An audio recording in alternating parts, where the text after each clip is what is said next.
So this was an amazing, amazing story.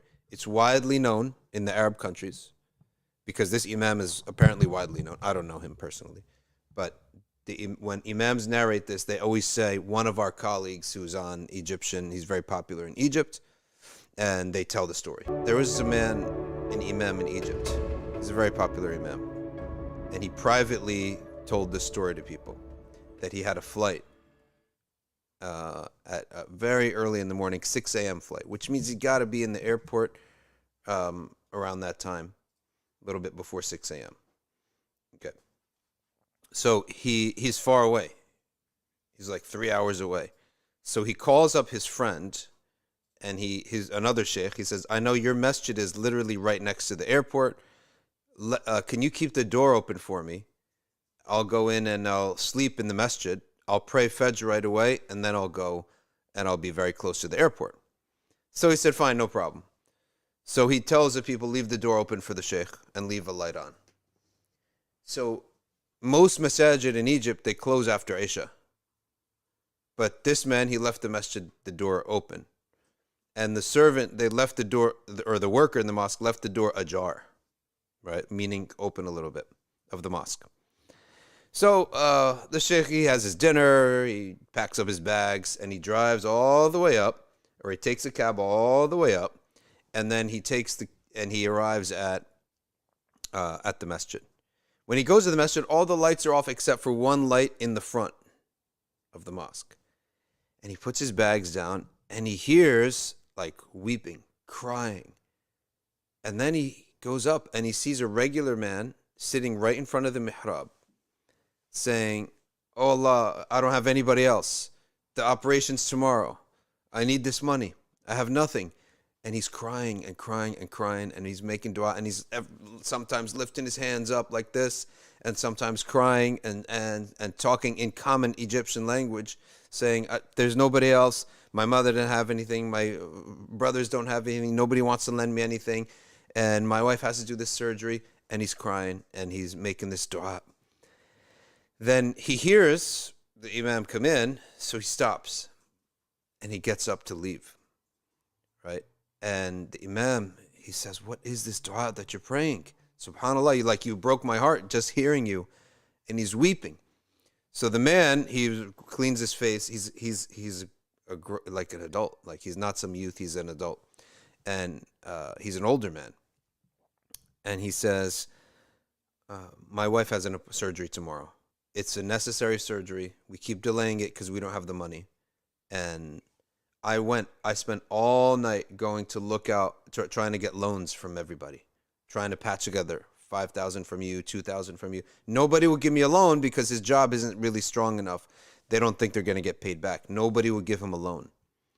He said, then on the way home, I saw the masjid open, the door of the mosque. I said, okay, maybe this is for me to ask Allah subhanahu wa ta'ala. So I came in and I began to ask my Lord. He said, how much do you need?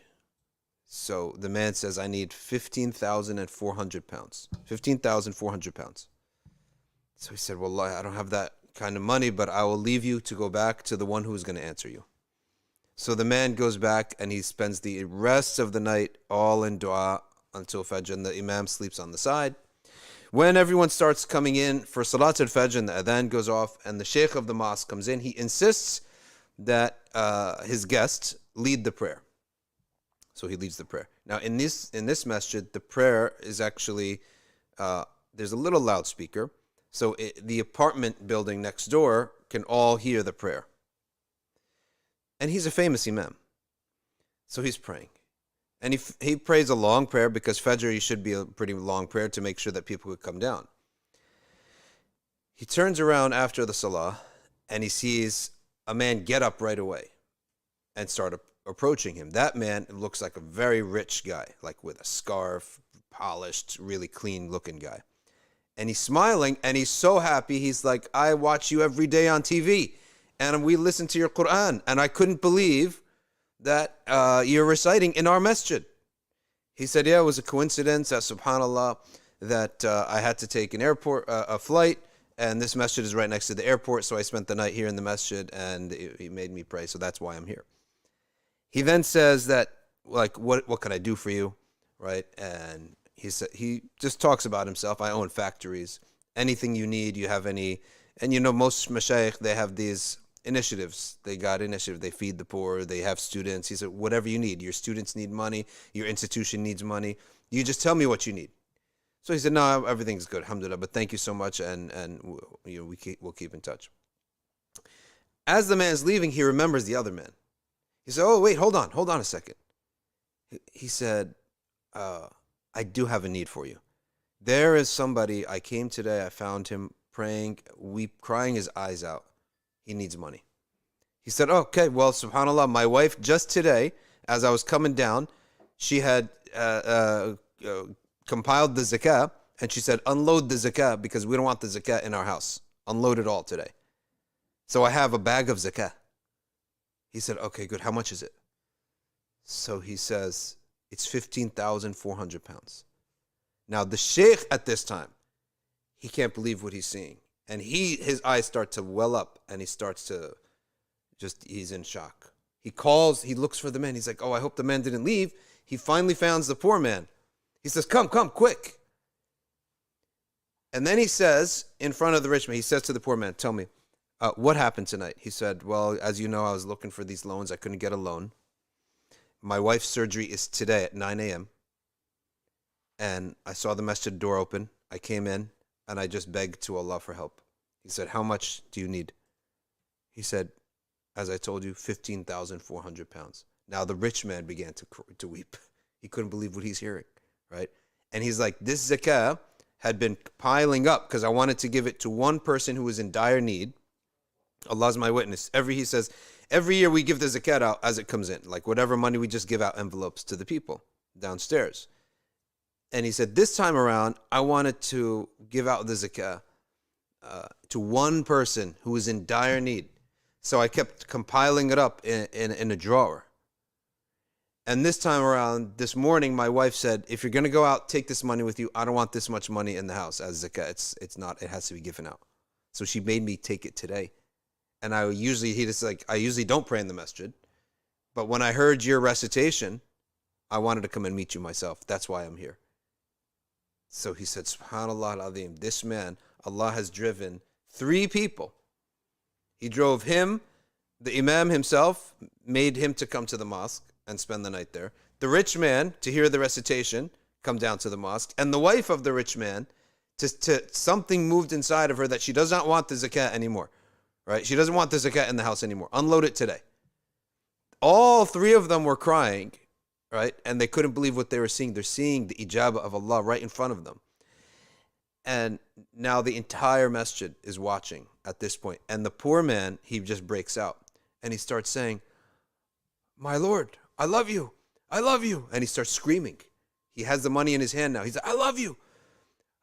And he's losing his mind.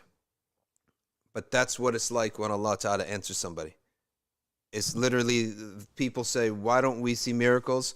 We do all the time, right? This stuff happens all the time if you got your eyes open and you're either yourself are a person in dua, you're a person of dua, or you know people who are people of dua.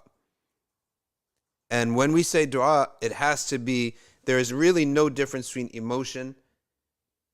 Spirituality and emotion cannot be separated. You could be an emotional person, but it has nothing to do with spirituality or deen. But you cannot possibly be a spiritual person and have nothing to do with emotion. That's the difference. You could be an emotional person, it has nothing to do with Islam or deen. But the other way can't be. And the stronger the emotion in the dua, meaning the desperation, the need, the desire, and the brokenness, the faster the ijabah. And I've heard some of the awliya say 1 tear does the job with Allah subhanahu wa ta'ala. That's His mercy. His compassion is that 1 tear will do the job.